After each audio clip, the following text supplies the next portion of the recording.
This channel does not promote any violent, harmful, or illegal activities. All content provided by this channel is meant for an educational purpose only.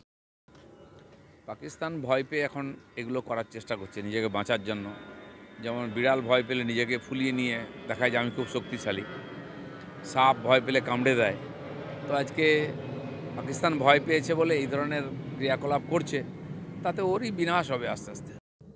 বানপুরে জমি মাফিয়াদের অন্তর্দ্বন্দ্বে গুলি চলেছে ভর দুপুরে। না, গুলি তো চারিদিকে চলছে, আর সবই টিএমসি ঝান্ডার তলায় বিভিন্ন গ্রুপ, মাফিয়া, গুন্ডা, তোলাবাজ, কাটমানিখোর।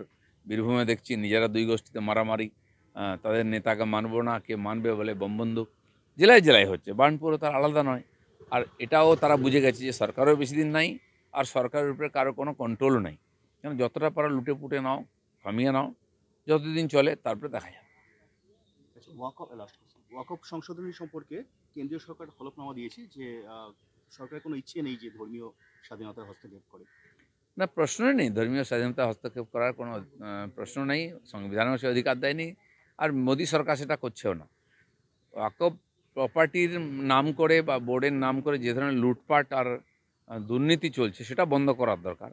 আর যে উদ্দেশ্যে ওয়াকফ সম্পত্তি গরিব মুসলমান সমাজকে সাহায্য করার জন্য, সেটা যাতে সাহায্যটা ওরা পান, তাদের কাছে সেই সাহায্য পৌঁছে, সেই সমাজের যাতে উন্নতি হয়, সেই জন্য তার মধ্যে কিছু সংস্কার করা হয়েছে। বাকি যে কাজের উদ্দেশ্যে সেটা যাতে ভালো করা হয়, সেই জন্য সেটা হবেই।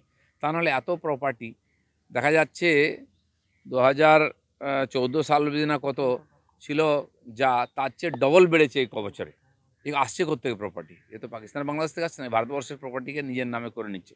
এটা খুবই অনৈতিক, এবং সমস্ত মুসলিম সমাজের নেতারা, কিছু রাজনৈতিক নেতা মিলে সেই প্রপার্টিকে ভোগ করছে।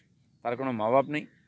আজ এত প্রপার্টি, তার যে মানে ইনকাম হওয়া উচিত, তাতে বহু হসপিটাল, স্কুল, কলেজ বা টেকনিক্যাল ট্রেনিং সেন্টার করে মুসলমান সমাজকে শিক্ষিত করে স্বাবলম্বী করার যে রাস্তা, সেটা বন্ধ করে দিয়ে কেবল লুটপাট চলছে। সেটা বন্ধ করার জন্য কেন্দ্র সরকার বিল নিয়ে এসেছে।